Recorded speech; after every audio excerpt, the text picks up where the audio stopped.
Zimbabwe muri kuzviona sei. Oh, shall remain. Yours truly miss a one blow. Foolish government. Yeah, me raspi. Urumende yema geva, akatumira mbava. Urumende yema geva, tiri kutongwa netoti. Emerson uri geva, takatumira mbava geva. Matoti, urumende yembava, tiri kutongwa negeva mbava. Toti, takatumira. From bad to worse, tishiva kuna baba bona. Unogona ona. Naye varume. Saka paiti ID 2030 maiseka. Ndinenge ndichipo maiseka. Ana mutsangu wacho anongorembedza maziromo. Vachisworotuka munhu wese toda kuti nyika ikwane vanotiitira mapress conference. Hey, iwe Kerina Mujati unoda kugadza president. At least I'm trying. I'm fighting. I'm representing all those Zimbabweans you are abusing, you are beating, you are abducting, you are murdering. Varume, nyika yedu yotengeswa nemabhasikoro. Nyika yedu yoenda kune vanhu vakaipa, vanhu vane utsinye. The worst people, black capitalists. When a slave becomes a master, that's what we are seeing kuna Naveni. Motengesa nyika yedu nekuti hama dzedu isusu dzakafira kuti imimi muzotora nyika nemabhasikoro. Imimi mukuti muzopa vanhu vahamba yechikafu isingavafidhe kana 3 meals a day. Kuti imimi mutengerane dzimba nemahure enyu nempavha. Emerson uri muroyo uri mbwa yemunhu tsvina. Enda unoita izvozvo kuZambia. Wakataura kuti uri muZambian. Varume, hamusi kurwadziwa nekuti Emerson ndaifunga kuti pachati muZambian munobatikana. Hamusi kubatikana makangora mese mukutya kupondwa naEmerson. Hama dzedu isusu dzavaupai freedom.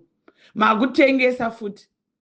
The problem with ZANU-PF is a harboring thieves and prostitutes. ZANU-PF kana makuziva kuti mitemo yenyika inofanira kuchengetedzwa.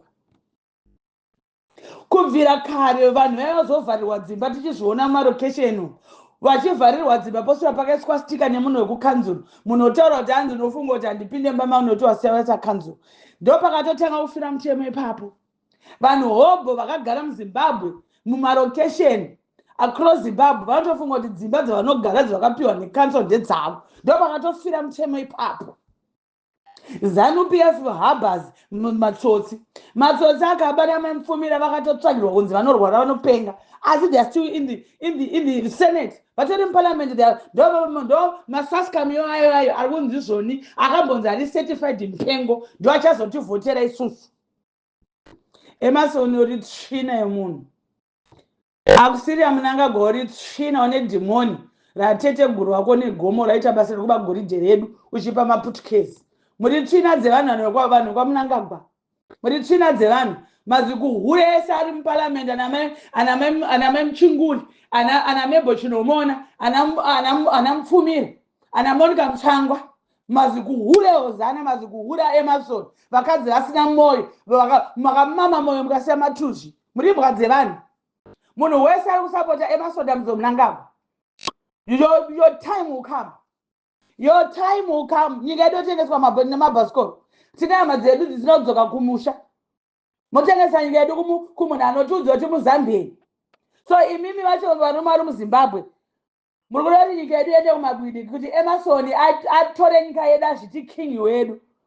How can you shumba murambo a cursed one, the unwanted one, the incestuous one, who wants to force and molest us?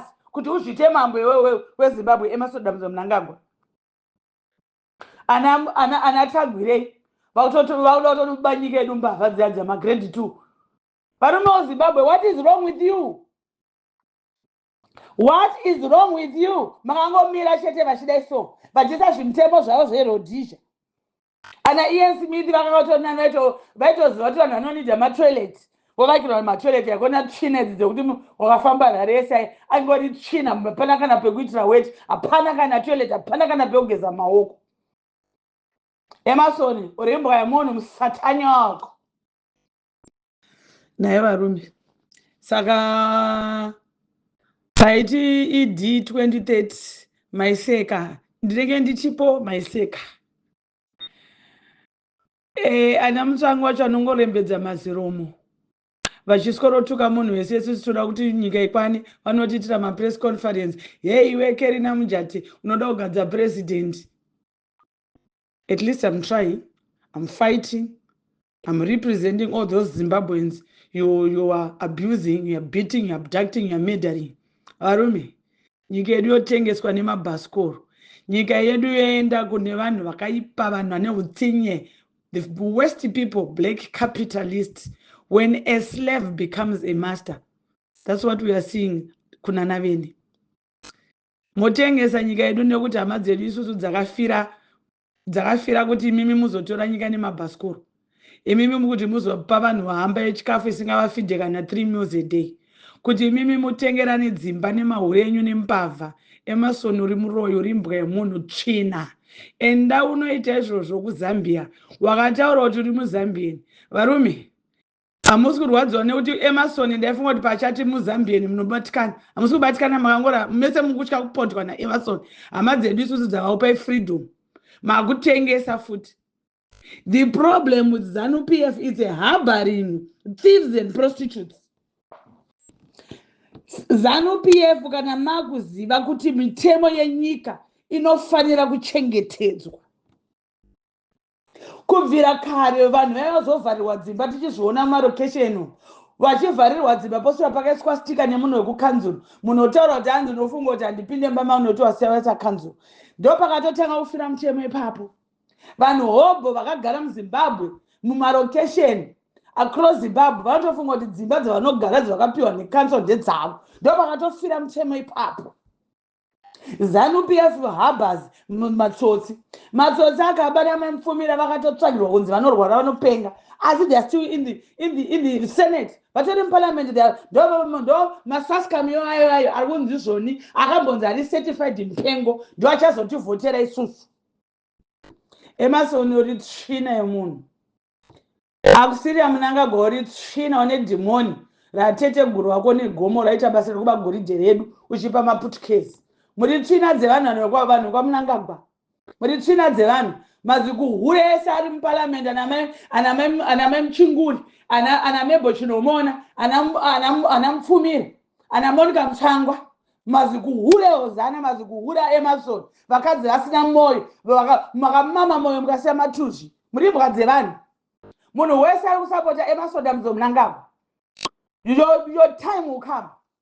Your time will come. Nyika yedu yotengeswa nemabhasikoro. Tina hama dzedu dzinodzoka kumusha. Motengesa nyika yedu kumunhu anotiudza kuti muZambia. So imimi vacho vanhu vari muZimbabwe, muri kuda kuti nyika yedu iende kumabwidi kuti Emerson atore nyika yedu azviti king wedu. How can you shumba murambo, a cursed one, the unwanted one, the incestuous one, who wants to force and molest us kuti uzvite mambo weZimbabwe Emerson Mnangagwa? Ana Tagwirei vautoba nyika yedu mbavha dziya dzamagrade 2.